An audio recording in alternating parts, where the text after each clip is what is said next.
Hello and welcome, everybody. My name is Ronan, and I'm joined here with Kirk. Yep. Yes? What did we watch this week, Ronan? Today we have watched the Mothman prophecies. It's a really hard word to say. It really is. Okay.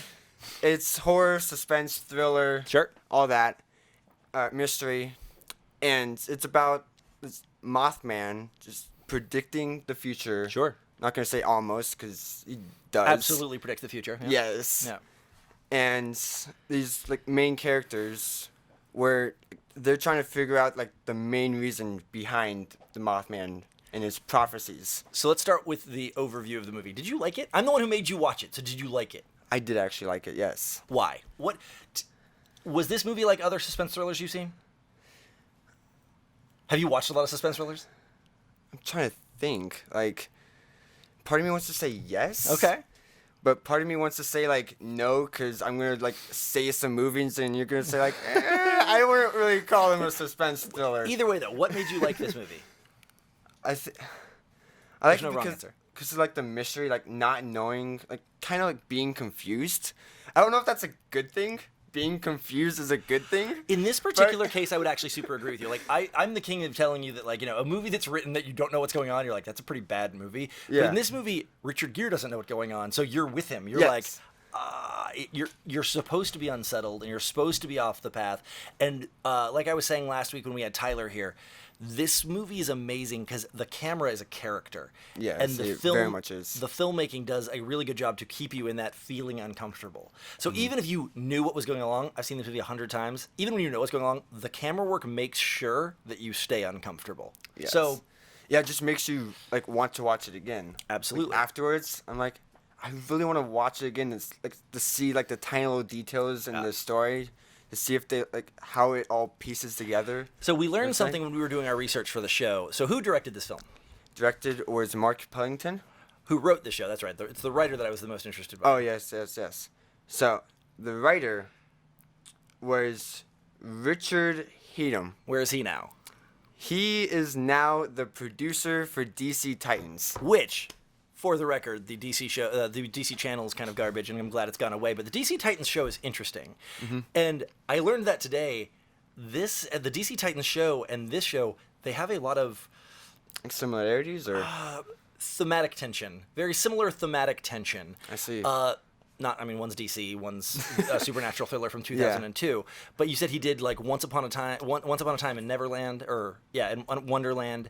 Believe so, yes. He did Supernatural. He did Grimm, and all of a sudden you really can draw a very straight line from this film in 2002, The Mothman Prophecies, through Grimm, Supernatural, Once Upon a Time in Wonderland, to DC Titans. They all have a thematic suspense. They all have kind of that, But tell me more about what you liked about it. I'm also gonna say the uniqueness of it. Okay. Break that down for me.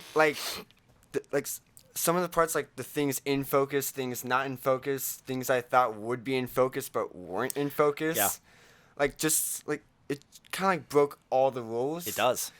With framing as well, because I'm looking at this as the filmmaking standpoint. Of course. That's No, why I always bring out No. all the camera movements and things like that. We're absolutely filmmakers, and at the beginning of the day and the end of the day and all the points throughout the day, the film crew is supposed to be invisible, telling a story. But this is one of the very few movies where the film crew is not the film crew, but the camera itself, the filmmaking itself is a character. Yes. In the drama. The shots are sometimes weird, bordering on wrong, till you realize that you're not looking at the shot you think you are. You're looking at a shot of something else. You think you're supposed to be looking at a shot of Richard Gere, but you're actually looking at a shot of something else. Richard Gere just happens to be in front of it. Yeah, because that's another reason why I mentioned, that makes me want to watch it again, because when you mentioned, the weird... I guess, before I say that, I was going to say, the transitions. Yes. First time watching it, I was just what weird transitions, and why do they always pop up? Why do they like this transition? Why is there so much static in this movie? Right? It's 2002. They were shooting on film. Why does it look like they were shooting in bad video? That's strange, right? But then after we watched those bits and pieces again, and you told me, it's because of the radio and the frequency, Right. and the radio transmission and all that. So for those of you who have not seen the movie, again, we told you last week to watch it so that I wouldn't spoil it, but at this point, it's all your own fault. So turn off the YouTube now. Or, so the Mothman Prophecies is based on a real thing that happened in Point Pleasant, West Virginia in, you know what, I had the year. It's in the 60s. Was it the 60s? That's what it said on IMDb. Okay, then cool. Let's say the 60s. And it's based on a true story in the same way that The Perfect Storm was, which is to say not.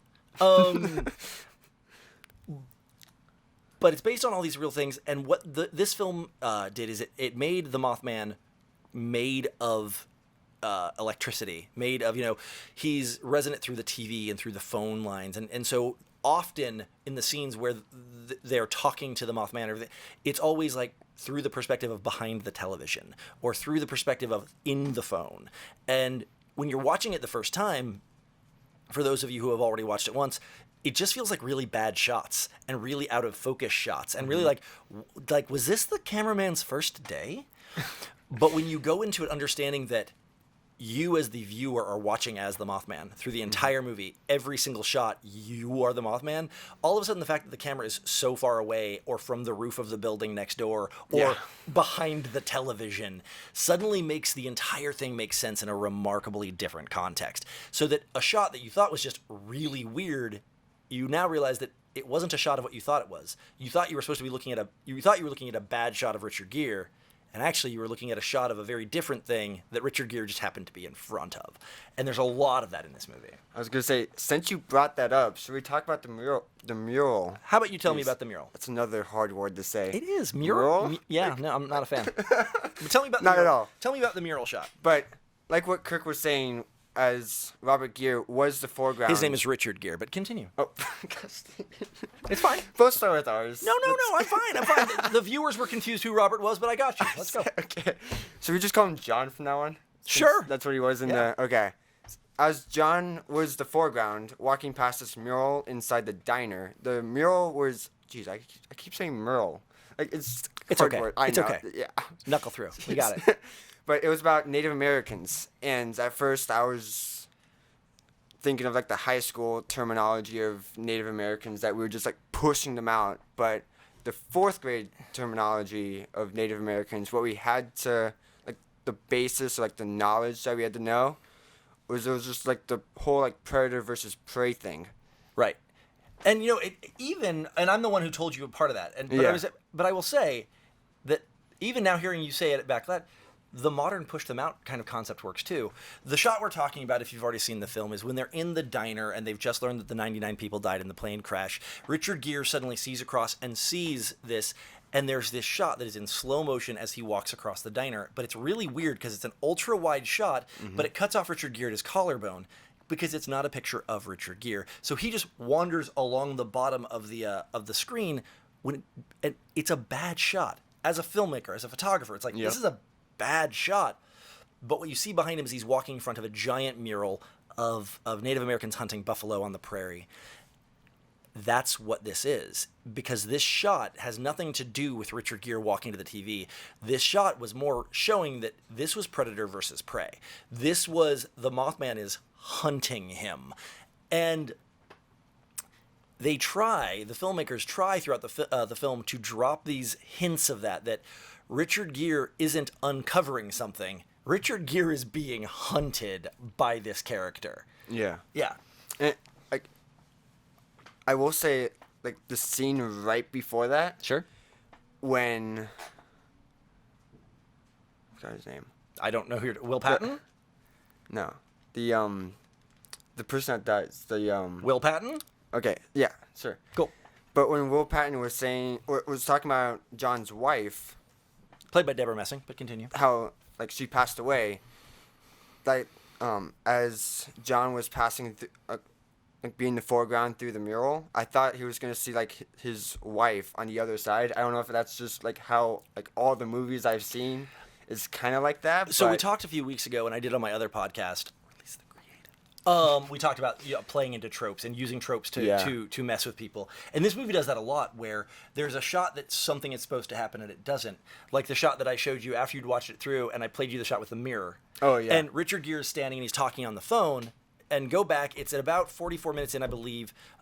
He's sitting and talking on the phone, and the image of him talking on the phone in the mirror is moving completely independently of him. It's still him on a phone, but like Richard Gere's hand goes up to his chest, and the reflections doesn't. Then the reflection looks over his shoulder, and Richard Gere doesn't. Like, the two are both doing basically the same things, but they are not in sync, because it was just showing this predator and prey, this disassociation, that the world was kind of not normal.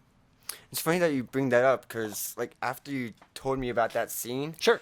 I was like, in my head, I was like trying to gather like some kind of reason for why they did that and why they left it instead of just reshot it or re-edited it. Because they worked really hard to put that in.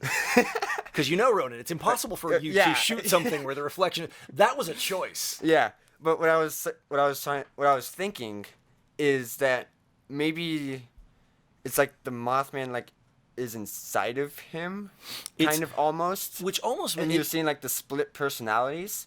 I really, for the record, I'm dead serious right now. I really like that theory, because one of the other advents of this film, if you haven't, aspects, not advents, of this film, is that throughout it, like, someone will call someone, you find out later that it wasn't them that called, it was just someone that sounded just like it. It's that he really was kind of leeching their identities and their personality. Yeah. So was that the Mothman in the reflection, and not, in fact, his reflection? Yeah, almost like split personalities. Cause I like that. That is a good interpretation of that. I like it. Yeah, like how he showed up 2 days before he actually showed up to Right. the person's house in West Virginia. So, cool summation. Let's kind of break it all down in a tight little package. Like, you liked the film. Yes. It's unique. It's different. Would you recommend it to someone? I actually would. Yes, I would. Is there an age range outside of rating, outside of appropriateness? Is there an audience or age range that or group or dynamic you think this would be a good movie to watch? It's because probably people that like thrillers or like mystery movies, not really so much horror, because it's not really scary. I mean, No. it did jump It's scare me. suspenseful. There's one Yeah. jump. There's one And shock. it did get me. It's a freaky shot, but okay. Because, well, before I carry on answering your question, Sure. I'll go back to another topic that you talked about, was like the tropes and things. Yep. The mirror shot or mirror scene where I did get spooked with the like one single Not the mirror jump scene scare. where he moves, but the mirror where he headbutts the mirror. Yes. Okay. And like we see like out of the mirror, and then like the camera pointing at the mirror again. I thought it was gonna be the Mothman itself. Right. Which is a total trope. It's Yes. exactly. But the other thing other than electromagnets that we talked about, like the TVs and the things that the other thing to watch in this movie is mirrors. A mirror Yes. scene, you almost never see a mirror on accident. Everything in a mirror is either watching him or is somehow wrong. Yeah. Okay. Continue with your breakdown. Let's see. One of the other things that caught my interest, which we kind of noted on, Sure. not so much, was camera placement with like the Oh. high angles in the movement itself. Yeah. Like almost like handheld. Sure. Like some shots were steady, but it looked like they added a little bit of No, it's like because distant. no, because there's a lot of handheld films out there. Yeah. It just feels handheld. This one felt intentionally dickish. Like you're watching it and it was like, what? You're like, it's like, Yeah. hold the camera still, man. The camera in this movie is a character, and back when I was teaching, I used to have a lot of my students watch this film simply because it is the only film to date that I can say whether or not they did it right or well is not what we're talking about here, but it's one of the only movies where the camera itself, I mean, I guess The Office would be one, but Yeah. the camera itself is a character in the mystery, and it's a really cool thing. Yeah. Sorry, continue your breakdown. I don't know, but I would like to welcome the new segment. Oh, okay. You're would doing like- this? Okay. Well, Yes. welcome your new segment. I would like to welcome the new segment of how do we connecting it to other movies. Okay. And this time I'm going to be connecting it to another Edgar. Nope, not anymore. I know This would have been week 6 of you bringing up Edgar Wright, so I'm almost disappointed. I think the Edgar Wright fan club we're gonna lose the entire membership. Darn. Continue though. But no, this time, Final Destination. Okay, so here's the thing. First, I know why you just said that. Second off, this is not a planned thing. We talked the show through beforehand, but I had no idea he was about to say that. I understand why you said it. I don't think you're wrong. Okay. I hate that you said it because those movies suck. And I hate that there's a valid, like, association. Yeah. But I agree with you that there is one. That is a remarkably astute observation.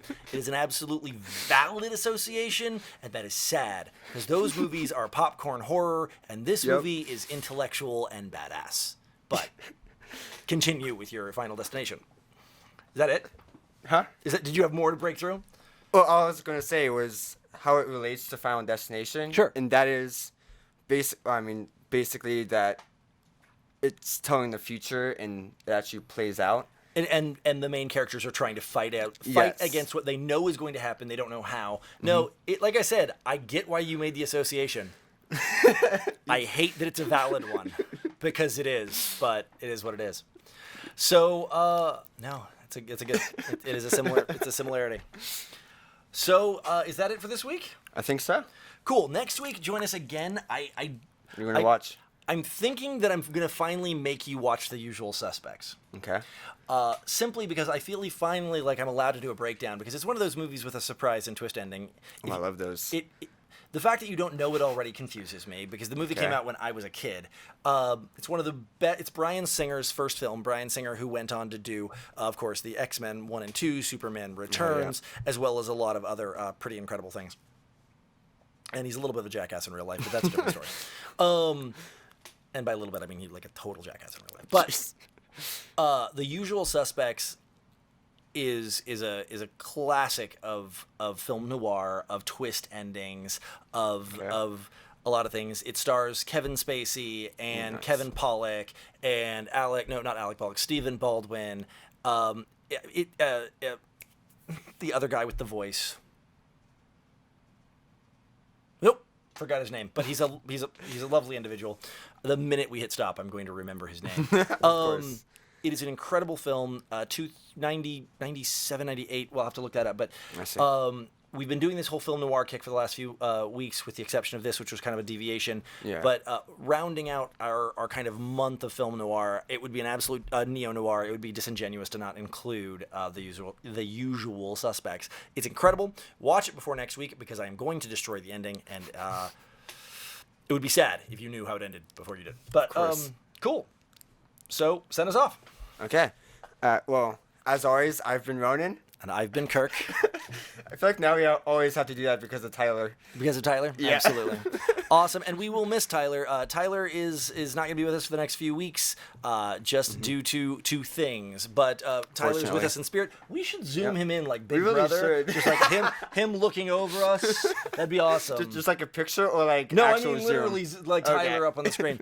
But awesome, Really guys. should. Thank you so much for joining us at the Movies in the Round. We will be here next week with The Usual Suspects. So check it out before next week so we can all talk about it. Before we send off, are we the usual suspects? I'm hanging up on you.